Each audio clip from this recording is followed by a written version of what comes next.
Hi students, state board का syllabus है अपना। तो उसमें जो जो टॉपिक्स है वो मैं आपको बता देता हूँ। First is random variable, second is types of random variable, third is probability mass function, fourth is expected value variance and standard deviation, fifth is continuous function. But ये सिलेबस में नहीं है तो इसको मैंने लिख कर काट दिया है। ठीक है। दूसरी बात, रैंडम वेरिएबल अपन पढ़ना स्टार्ट करते हैं। देखिए रैंडम वेरिएबल क्या होता है। कोई भी आउटकम आता है ना आपके पास, जैसे डाई को रोल कर दिया तो 1 2 3 4 5 6 आया। तो ये 1 2 3 4 5 6 जो है ना, इनमें हर एक आउटकम एक रैंडम वेरिएबल है, मतलब it should be a number. तो it is a function from the sample space to the set of real numbers, usually denoted by capital letter X Y. ये सब तो बकवास है। अभी देखो क्या है कि आपका आउटकम अगर नंबर्स में आ रहा है तो हर एक नंबर एक रैंडम वेरिएबल होता है। इसका मतलब ये हो गया कि पहला आउटकम जो है 1, that is first random variable X is equal to 1। दूसरा आउटकम क्या है 3, that is another random variable. तीसरा आउटकम क्या है 5, that is another random variable. एक और आउटकम 4 भी है, that is another random variable. तो ये जितने भी आउटकम्स है ये अपने आप में एक रैंडम वेरिएबल है। सही है क्या? अच्छी बात है। तो अगर आउटकम नंबर्स में आता है तो आप उसको एक एक अल्फाबेट एक्स से एसोसिएट कर सकोगे। उससे फायदा क्या हो रहा है हमारा, ये तो मैं बता ही नहीं रहा हूं आपको, है ना। उससे फायदा क्या हो रहा है या फिर आगे जाके क्या मतलब उसका मीनिंग है, ये अपन ने अभी देखा ही नहीं है। बट हाँ, हर आउटकम को एक कैपिटल लेटर एक्स से डिनोट किया जा सकता है, but it should be a number. What if the outcomes are not in numerical form? Let us say that if we toss a coin, we get either head or tail. तो head आया और tell आया। अभी head आया और tell आया तो यार इसमें तो कोई नंबर ही नहीं है ना। हेड हेड तो एच कैपिटल लेटर एच है और टी भी कैपिटल लेटर टी है। They are not representing any number. तो हम लोग क्या करते हैं कि इनको रैंडम वेरिएबल बनाने के लिए हम जबरदस्ती हेड को 0 बोल देंगे और टेल को 1 बोल देंगे। क्या दिक्कत है? तो यहां से अपन ने बोल दिया एक्स का, कैपिटल एक्स का वैल्यू 0 भी हो सकता है या कैपिटल एक्स का वैल्यू 1 भी हो सकता है। अच्छा, 0 और 1 से फायदा क्या हो? 0 और 1 करने से फायदा क्या हो वो भी अपन देखेंगे, है ना। चलिए देखेंगे धीरे से। तो नोट क्या है कि a random variable should always represent a numerical value. It should always represent a numerical value.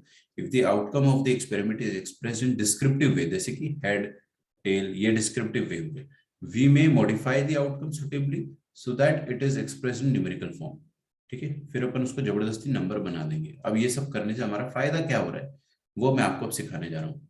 ठीक है। तो यहाँ तक आपको लिखने की बिल्कुल जरूरत ही नहीं है, आप सिर्फ सुनते जाए। नोट्स पूरे आपको एज इट इज प्रोवाइड किए जाएंगे। मैं आपके व्हाट्सएप ग्रुप पे नोट्स डाल दूंगा, तो आपको यूट्यूब तक जाने की भी जरूरत नहीं है। अपना टाइम वेस्ट ना करें। ठीक है। तो देखिए, for example on tossing a coin the outcomes head and tail are not numerical. In such cases we would say 1 for the head and 0 for the tail. ठीक है, हेड के लिए हम 1 बोल देंगे और टेल के लिए 0 बोल देंगे। अपनी मर्जी है भाई, आपको अगर हेड के लिए 0 बोलना 0 बोल दो, टेल के लिए 1 बोलना 1 बोल दो। इन सबसे फायदा क्या होगा वो अपन देखेंगे। On rolling a die the outcome already being a number is automatically a random variable. ठीक है, very nice.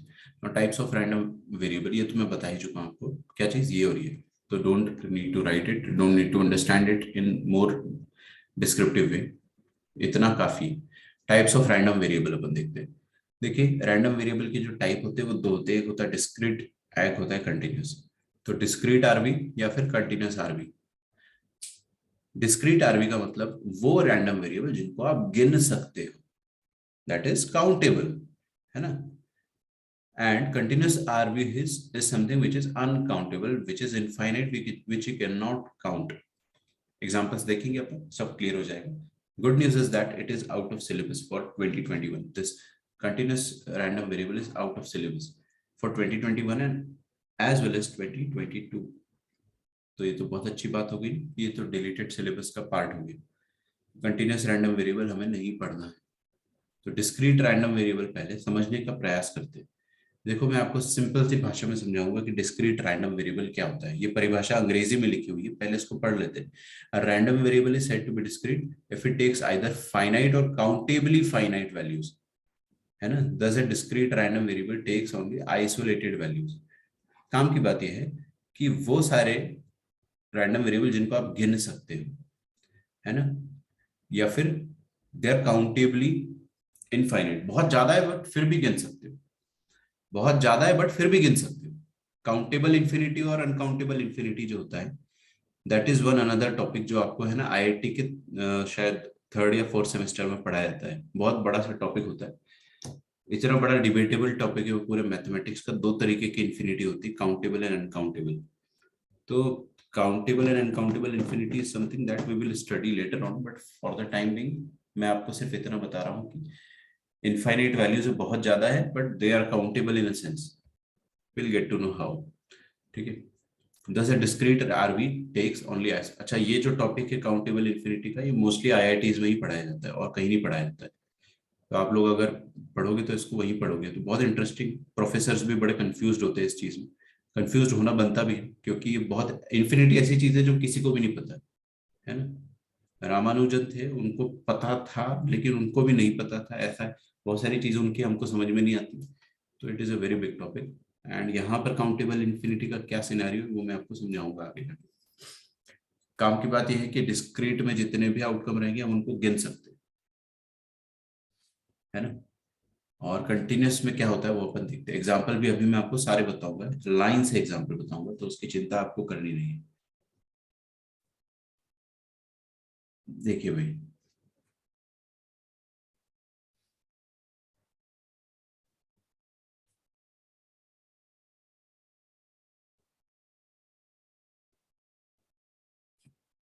a random variable x, एक ऐसा random variable x, it is said to be continuous, it is said to be continuous if it can take on any value in given interval, thus possible values of a continuous are uncountably infinite, है ना।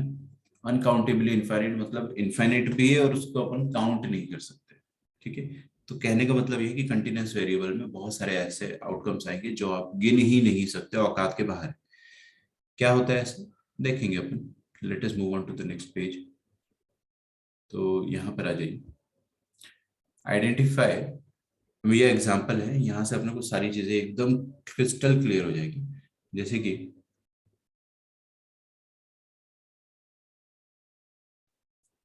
Identify random variable as discrete या फिर continuous. Discrete मतलब आप count कर सकते हो, continuous मतलब आप काउंट नहीं कर सकते हो। Also right range wherever possible. ठीक है, तो रेंज भी अपन लिखेंगे। ट्रिक ये होता है कि आप अपने आप से ये बोलना कि क्या आप उन वैल्यूज को गिन पाओगे, और अगर आप गिन सकते हो तो वो डिस्क्रीट है। डिस्क्रीट मतलब क्या होता है, बिखरा हुआ। ये सब डिस्क्रीट, ये सब डिस्क्रीट है, ये सारे पॉइंट्स जो है वो डिस्क्रीट है। लेकिन इन सारे पॉइंट्स, ये वाले जितने भी पॉइंट्स है ये क्या है, ये कंटिन्यूस। ये स्ट्रेट लाइन के अंदर बहुत सारे पॉइंट्स होंगे ना भाई, बट ये सारे के सारे क्या है, दे आर नॉट बिखरे हुए, इधर उधर तितर बितर नहीं है। ये सारे के सारे एक लाइन से बड़े अच्छे से प्यार से जमे हुए हैं। so therefore they are forming a line or maybe a circle or maybe any other curve। तो ऐसा अगर होता है तो हम लोग क्या बोलते हैं कि पॉइंट जो है वो एक साथ चिपके हुए हैं, दे आर कंटिन्यूस, है ना। तो अभी पॉइंट के रिस्पेक्ट में बात नहीं हो रही, हम तो वेरिएबल के रिस्पेक्ट में बात कर रहे हैं। तो डिस्क्रीट वाले जो भी होंगे उनको अपन काउंट कर सकते हैं। अब मैं आपको अगर ये बोलूंगा कि बताइए कितने पॉइंट है आपके सामने, तो ये आप काउंट कर लोगे, ज्यादा है बट कर लोगे। लेकिन अगर स्ट्रेट लाइन की अगर बात करते हैं तो इसमें आप काउंट नहीं कर पाओ, इसमें आप काउंट नहीं कर पाओ। तो इसका आप खास रूप से ध्यान रखें कि they are uncountable. Okay, number of students present in a class of, अब एग्जांपल्स देखिएगा और बताइएगा कि कहां पर डिस्क्रीट है कहां पे continuous. Number of students present in a class of 50 students. तो 50 स्टूडेंट की क्लास है, उसमें जो स्टूडेंट्स प्रेजेंट है, उसमें जो स्टूडेंट्स प्रेजेंट है, क्या उसको आप गिन सकते हो? बिल्कुल गिन सकते हो, क्योंकि जितने भी स्टूडेंट्स प्रेजेंट होंगे वो डेफिनेटली 50 से कम होंगे। They will be less than और इक्वल टू 50। तो मतलब 50 जो है वो हमारी औकात के अंदर है, उसको अपन गिन सकते हैं। तो it is a discrete variable since it is countable. हो सकता है कि डे वन में 10 बच्चे आए हो, है ना। डे 1 10 बच्चे आए हो सकता है डे 2 में 15 बच्चे आए हो सकता है डे 3 में 27 बच्चे आए हो, डे 4 में 48 बच्चे आए। तो हर दिन अलग अलग नंबर ऑफ स्टूडेंट आ रहे हैं, अलग अलग पॉसिबिलिटीज है। तो उनको आप गिन तो पा रहे हो कम से कम, और उसका एक सेट बना पा रहे हो। तो उसका सेट भी बनाना होता है आपको, जैसे यहाँ पे बोला गया है कि also write the range wherever possible. तो range if you want to write, तो ये x जो होगा उसको अपन डिस्क्रीट वेरिएबल से रिप्रेजेंट करते हैं, और x का वैल्यू 0 से लेके 50 तक कहीं पर भी जा सकता है। 0 to 50 it can go anywhere. हो सकता है कि 0 बच्चे प्रेजेंट हो सकता है 1 बच्चा प्रेजेंट हो सकता है 2 हो सकता है 3 बच्चे प्रेजेंट हो सकता है 49 बच्चे प्रेजेंट हो सकता है 50 बच्चे प्रेजेंट हो।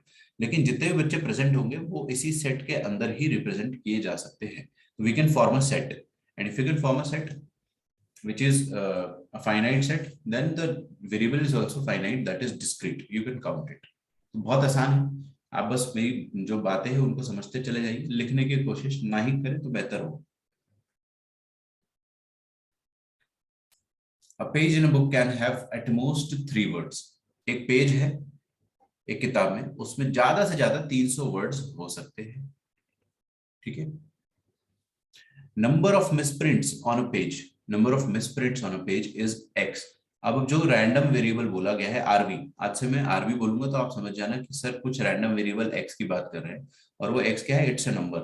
What number, number of misprints on a page. तो एक पेज में पहली बात तो कितने वर्ड है, 300 वर्ड। 300 वर्ड है तो हर वर्ड में एक मिसप्रिंट की पॉसिबिलिटी है। एक पूरे वर्ड में, एक पूरे शब्द में एक मिसप्रिंट पॉसिबल हो सकता है। तो हर वर्ड में एक मिसप्रिंट पॉसिबल है, राइट। तो 300 वर्ड में कितने मिसप्रिंट्स पॉसिबल है, 300। तो एक पेज में जो मिसप्रिंट्स हो सकते हैं वो x है। अब वो x 0 भी हो सकता है, 0 मिसप्रिंट, 1 मिसप्रिंट भी हो सकता है, 2 मिसप्रिंट भी हो सकते हैं, 3 मिसप्रिंट भी हो सकते हैं। और क्या आप इस सेट का आखिरी वैल्यू लिख पाओगे? हाँ बिल्कुल, ज्यादा से ज्यादा 300 मिसप्रिंट होंगे। तो आप सेट जो बना पा रहे हो उसको एंड भी कर पा रहे हो, and that is a countable set. You can count कि इस सेट में 301, 301 एलिमेंट्स होंगे, मतलब it is a countable set. Countable set किसका, डिस्क्रीट वेरिएबल का। तो it's a countable discrete variable, it's a countable variable. Countable है तो डिस्क्रीट है, खत्म। काउंटेबल नहीं है तो कंटिन्यूस है। आसान है क्या? एक नंबर का क्वेश्चन स्टेट बोर्ड वाले बच्चों को डेफिनेटली आएगा, एक नंबर का क्वेश्चन एमएससीटी में आ सकता है, बहुत अच्छा चांस है, ठीक है।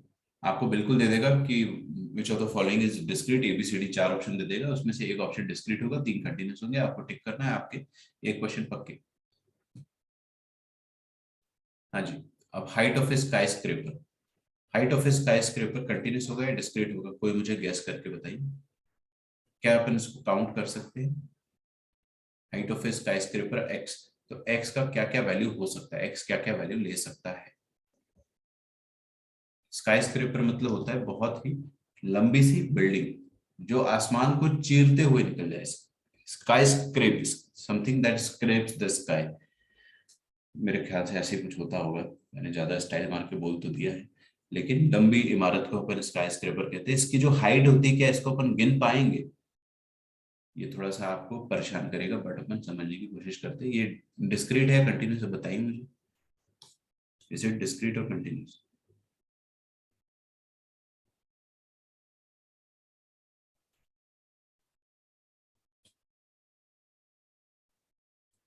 यस, काफी लोग मुझे कह रहे हैं कि it's continuous. Arya is saying continuous, and मेरे ख्याल से आर्या समझ गई है कि why is it continuous, because height of a skyscraper can take many values. हो सकता है कि किसी स्काई स्क्रेपर की हाइट जो है वो 100 मीटर्स। हो सकता है किसी स्काई स्क्रेपर की हाइट 100.1 मीटर, बिल्कुल हो सकता है।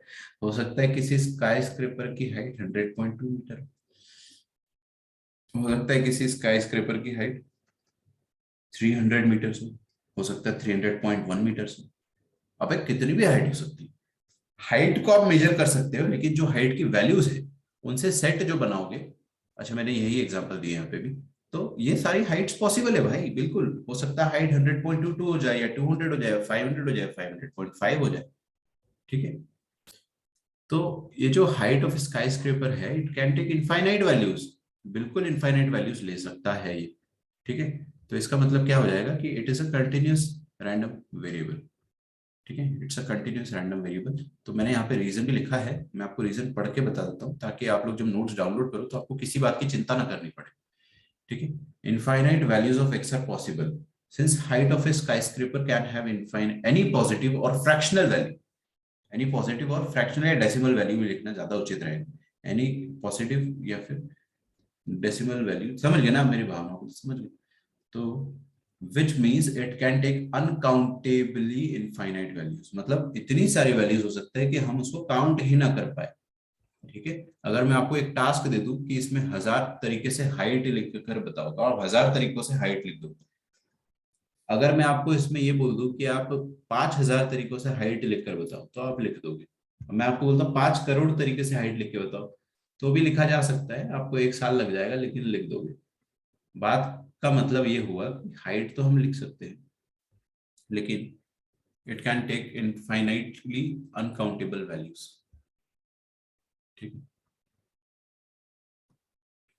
now let us come back to player goes back to gym regularly. Now if a player is going to the gym regularly, x क्या दिया हुआ है आपको, reduction in his weight in a month.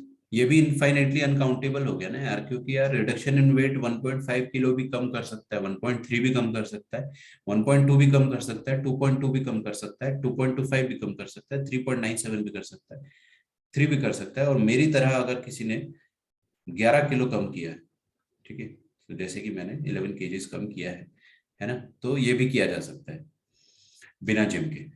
ठीक है, तो वेट तो कितना भी कम किया जा सकता है, उसका कोई नंबर फिक्स्ड वैल्यू नहीं है, X can take any value, कोई भी वैल्यू ले सकता है। तो ये जो सेट है ना, इसमें मैं बनाते चला जाऊंगा एलिमेंट्स, इसमें मैं एलिमेंट्स डालते चला जाऊंगा, वो सेट मेरा खत्म ही नहीं होने वाला, सेट तो मेरा खत्म ही नहीं होने वाला। तो इनफाइनाइटली इसमें वैल्यूज आने वाली, इसलिए इसको अपन कंटिन्यूस बोलेंगे। ठीक है, एक एक नंबर के क्वेश्चन अगर आ गए एमएससीईटी में तो गलत मत कर देना। गिन पा रहे हो तो काउंटेबल है, नहीं गिन पा रहे हो तो अनकाउंटेबल है। ठीक है, तो एक्स क्या क्या वैल्यू ले रहा है वो वैल्यूज आपको देखनी है। If you are able to count it then they are, समझ गया ना मेरी भावना, बढ़िया। They are continuous. If they are discrete, they are countable, then they are discrete. Number of floors in a building. तो number of floors in a building जो रहेगा, that is what? एक floor भी हो सकता है, 2 फ्लोर भी हो सकता है, 3। अपने को अगर बोल दिया नंबर ऑफ फ्लोर्स इन बुर्ज खलीफा, तो अपन गूगल कर लेंगे कि बुर्ज खलीफा में कितने फ्लोर्स है और अपने को पता चल जाएगा। लेट से, पता नहीं, मेरे को तो पता भी नहीं है, आप में से बहुत सारे लोग गए भी होंगे, तो कुछ होते हैं उसमें फ्लोर्स। ठीक है ना, तो नंबर ऑफ फ्लोर्स इन बुर्ज खलीफा अपने को पता है, हम लोगों ने देखा है। लेकिन अगर मैं ऐसा बोल देता हूँ कि बिल्डिंग का नाम ही नहीं लिया मैंने, number of floors in a random building, तो 1 भी हो सकता है, 2 भी हो सकता है, 3 भी हो सकता है, 4 भी हो सकता है, 5 भी हो सकता है। लेकिन ऐसा थोड़ी होगा कि 5 करोड़ फ्लोर्स हो जाएंगे एक बिल्डिंग, नहीं भाई, 5 करोड़ तक बात जाएगी ही नहीं। इस दुनिया में सबसे जो हाईएस्ट या फिर टॉलेस्ट बिल्डिंग है उसमें कितनी फ्लोर होंगी, लेट अस वाइल्डली अज्यूम कि 500 फ्लोर्स। तो भाई 500 फ्लोर से ज्यादा तो हो ही नहीं सकता है ना। लेकिन ऐसा भी हो सकता है कि 501 फ्लोर वाली बिल्डिंग हो या 502 वाली हो, तो अपन इसको खत्म नहीं कर पा रहे, बट ये कहीं ना कहीं रुकेगा, बट खत्म नहीं कर पा रहे, तो अपन इसको काउंटेबल इंफिनिटी कहेंगे। बहुत ज्यादा नंबर है बट किसी ना किसी स्टेज पे काउंट किए जा सकते हैं, बट हाँ, हम इसको परफेक्टली डिफाइन नहीं कर सकते। अगर मेरे को मान लीजिए कि आदित्य बोलता है कि सर 501 फ्लोर जो है उतना ही बनाया जा सकता है बिल्डिंग, तो ये तो गलत है ना। आर्या बोल देगी नहीं नहीं 502 भी बनाया जा सकता है, ऐसा थोड़ी, it's a possible, it's a possibility ना। अमर बोल सकते हैं नहीं नहीं सर 503 भी बनाया जा सकता है। अद्वैत बोल देगा 510 बना दो, लावण्य बोल देगी नहीं सर 600 फ्लोर की बिल्डिंग बनाना भी पॉसिबल है with the laws of physics, it is possible. तो मैं कहूंगा कि हाँ यार सब कुछ सही कह रहे हैं, तो हम इसको अंत नहीं कर पा रहे इस चीज का।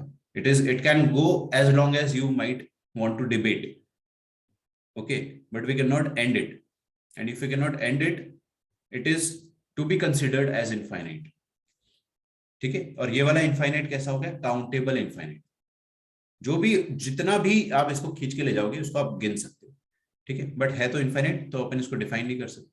अच्छा, काउंटेबल इनफाइनाइट है अगर, है ना, तो अगर अपने पास ऐसे काउंटेबल इनफाइनाइट आते हैं जैसे कि 501 तक मैंने रोक दिया इसको, या 600 तक रोक दिया, या 700 तक रोक दिया, एक लिमिट होगी ना इसकी, लिमिट होगी, इसके आगे तो ले जा नहीं पाओगे, तो सेट तो आप खत्म कर पाओगे। और इनफाइनाइट एकदम ऐसा नहीं है कि अपन इसको 55 करोड़ फ्लोर्स तक ले जा सकते हैं, 55 करोड़, ऐसे नहीं ले जा पाएंगे।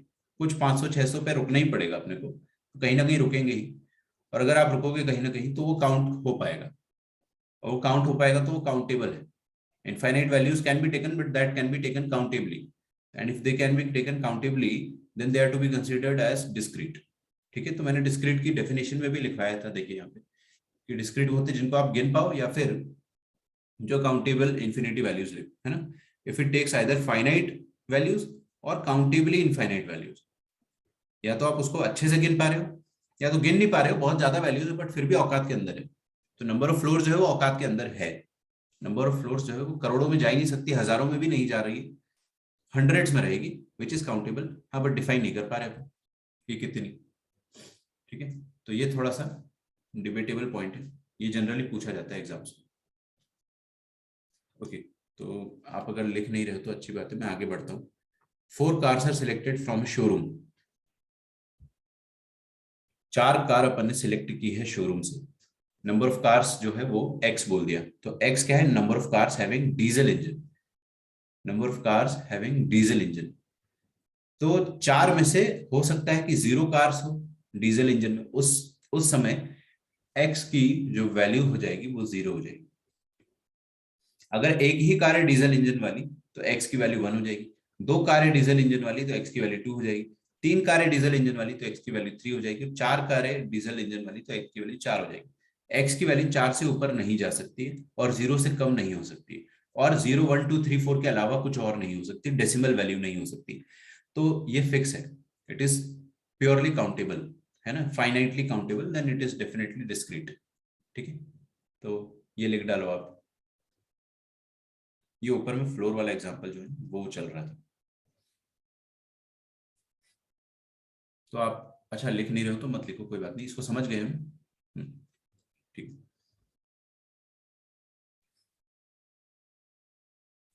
अब प्रोबेबिलिटी मास फंक्शन जो है वो हम पढ़ने जा रहे हैं, PMF. PMF, probability mass function. Probability mass function क्या होता है वो हम लोग देखते हैं। मैं आपको आसान सी भाषा में समझाना चाहूंगा कि हर रैंडम वेरिएबल की कुछ प्रोबेबिलिटी होती है। हर रैंडम वेरिएबल की कुछ प्रोबेबिलिटी होती है। जैसे कि अगर मैं आपको एक डाइस उछाल कर देता हूं, डाइस रोल करके देता हूं, उसमें आउटकम्स जो आ रहे हैं 1 2 3 4 5 6 आ रहे हैं। ठीक है, if the outcomes are 1 2 3 4 5 6, if you are rolling a die, तो एक रैंडम वेरिएबल मैंने ले लिया, चलो x इज इक्वल टू 3। क्या आप मुझे बता सकते हो कि प्रोबेबिलिटी क्या है x का 3 होने का? मतलब डाइस में 3 आने की प्रोबेबिलिटी क्या है, समझ रहे हो? x के 3 होने की प्रोबेबिलिटी मतलब रैंडम वेरिएबल के 3 होने की प्रोबेबिलिटी क्या है कि डाइस में 3 आ जाए। और डाइस में 3 आने की प्रोबेबिलिटी क्या है, अपन बचपन से पढ़ते आ रहे हैं, 1/6। अरे डाइस में 3 नंबर आ जाए उसकी प्रोबेबिलिटी क्या है, 1/6। तो probability of x is equal to 3 क्या हो जाएगी, 1/6। तो अपन ने जो पढ़ रखा है ना अभी तक, बस उसी बात को थोड़ा सा घुमा फिरा के अभी दोबारा पढ़ना है। ठीक है, उसी बात को घुमा फिरा के दोबारा पढ़ना है। तो हर रैंडम वेरिएबल की कुछ ना कुछ प्रोबेबिलिटी होती है ना, उसकी एक लिस्ट बना दिया अगर अपन ने तो उसको अपन पीएमएफ कहेंगे, प्रोबेबिलिटी मास फंक्शन। ठीक है, परिभाषा को फिर से पढ़ते, the probability distribution of a discrete random variable is a list of probabilities associated with each of the values. List of probabilities associated with each of the values of discrete random variables. This is also called as PMF. ठीक है, list of probabilities associated with each of the values of discrete random. हर एक 1 की probability, x का value 2 हो जाए उसकी probability 3 4 5 6, और उसकी अपन ने लिस्ट बना दिया तो उसको अपन कहते हैं probability mass function. Mathematical definition इसकी जो है वो यहां पर लिखी हुई है, सॉरी।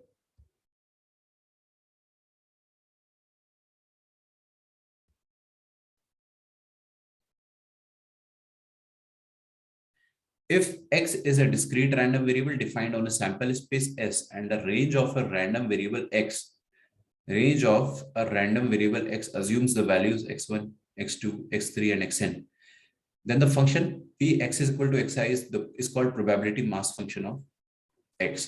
If okay, यार ये तो देखो पूरा अंग्रेजी में लिख डाला है इन लोगों ने, मैं आपको हिंदी में समझा देता हूँ।